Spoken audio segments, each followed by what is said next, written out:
Andika Perkasa, TNI tidak bisa hadapi KKB dengan senjata. Harus punya alasan kuat. Melansir dari Kompas.com, mantan Panglima TNI Jenderal Purn Andika Perkasa mengatakan, TNI tidak bisa sembarangan dalam menghadapi kelompok kriminal bersenjata KKB atau Tentara Pembebasan Nasional Papua Barat Organisasi Papua Merdeka TPNP-BOPM. Enggak bisa menghadapi mereka itu dengan senjata yang gede, kata Andika dalam acara Gaspol. Kompas.com.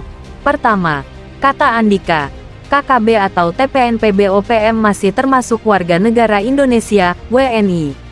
Kedua, mereka tidak selalu membawa senjata. Apabila KKB atau OPM tidak membawa senjata, TNI tidak bisa melakukan tindakan tegas dan terukur yang berakibat fatal. Kita harus punya alasan lah. Bertindak apapun kita harus punya alasan yang kuat, tutur Andika. Andika menyebutkan, tantangan TNI adalah mengantisipasi agar KKB tidak meluas. Di sisi lain, TNI juga harus menggunakan cara yang benar. Bagaimana kita mulai menghadapi agar tidak meluas keganasan mereka, kebrutalan mereka. Tapi, di sisi lain, tanpa kita menggunakan cara yang salah, ujar Andika. Kalau cara kita berlebihan sehingga menimbulkan korban, yaitu juga akan membuat masalah baru, ucap mantan Kepala Staf TNI AD itu. Andika mengatakan, TNI harus hadir di Papua untuk memberikan kesan kepada masyarakat bahwa TNI itu membantu. Justru kita harus memberikan kesan kepada masyarakat mayoritas di sana bahwa kita ini ada di situ justru untuk membantu supaya ada sekolah baru, ada jalan baru, ada pasar baru, kata Andika. Saat ini, TNI melaksanakan operasi teritorial di Bumi Cenderawasih.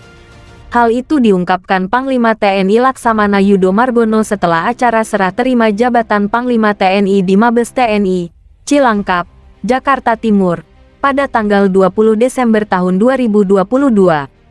Teritorial tetap berjalan.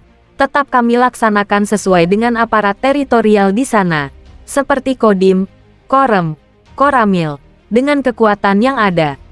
Tentunya kami tetap melaksanakan operasi teritorial di sana, kata Yudo di samping Andika saat itu. Yudo lantas mengungkapkan alasannya melanjutkan operasi teritorial. Ia menyebut, masyarakat Papua sangat membutuhkan dukungan dari TNI. Khususnya sekolah-sekolah. Katanya banyak guru yang meninggalkan tempat. Ini TNI wajib untuk di sana. Kemudian angkutan umum yang kurang ya, kami bantu, supaya kegiatan sosial masyarakat tetap berjalan, kata Yudo. Kemudian, lanjut Yudo, TNI akan membantu Polri dalam penegakan hukum di Bumi Cenderawasih. Dan tentunya kami lebih memajukan ke arah hukum, sehingga nanti untuk yang membuat onar di sana istilahnya, melanggar hukum, tentunya yang mengganggu masyarakat, akan kami tangkap dan diserahkan kepada Polri karena memang di sana operasinya operasi penegakan hukum, ucap Yudo.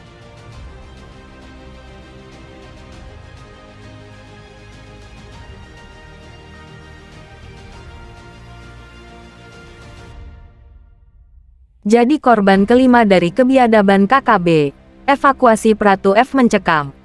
Melansir dari KNEN Indonesia, TNI kembali berhasil menemukan jasad satu prajurit korban tewas penyerangan dan penembakan kelompok kriminal bersenjata KKB di Papua saat misi penyelamatan pilot pesawat Susi Air Philip Mark Mehartens. Jenazah Alem Pratu F langsung dievakuasi ke Timika, selanjutnya dibawa ke RSUD untuk pemulasaraan jenazah, ujar Kepala Pusat Penerangan Kapuspen TNI Laksamana Muda Laksdak Julius Wijoyono, Minggu. Pratu F merupakan korban kelima yang gugur akibat serangan KKB di Mugimam, Nduga, Sabtu, 15/4 lalu. Jasad Pratu F ditemukan oleh tim gabungan TNI Polri yang sejak peristiwa penembakan itu terus mencari dan menelusuri tempat kejadian penembakan. Julius menyatakan jasad Pratu F akan diterbangkan ke kampung halamannya di Magelang pada Senin, 24/4 besok. Almarhum gugur sebagai kusuma bangsa. Semoga Tuhan Yang Maha Esa menerima semua amal ibadahnya dan ditempatkan di tempat yang layak di sisi. Panglima TNI Laksamana Yudo Margono berduka atas kejadian ini. Walaupun dalam suasana Idul Fitri 1444 H, Panglima TNI Laksamana TNI Yudo Margono kembali menyampaikan ucapan duka yang mendalam atas gugurnya prajurit TNI atas nama Pratu F personel dari Satgas Yonif R321 GT dalam kondisi meninggal dunia, kata Julius. Sebelumnya, TNI sudah lebih dulu menyerahkan 4 prajurit korban tewas serangan KKB ke pihak keluarga. Mereka atas nama Pratu Miftahul Arifin, Pratu I, Pratu K dan Prada S. Para prajurit TNI yang tewas ini mendapat kenaikan pangkat luar biasa. TNI saat ini tengah memberlakukan status siaga tempur pasca prajurit tewas akibat serangan dan tembakan KKB dalam misi penyelamatan Kapten Philip beberapa waktu lalu. Siaga tempur diklaim akan diberlakukan di pusat operasi KKB saja. TNI meminta KKB menyerahkan Kapten Philip dan berjanji tidak akan melakukan penyerangan apabila hal itu dipenuhi. Kalau mereka menyerahkan pilotnya, kita tidak akan menyerang. Sudah selesai, tutur Julius beberapa waktu lalu.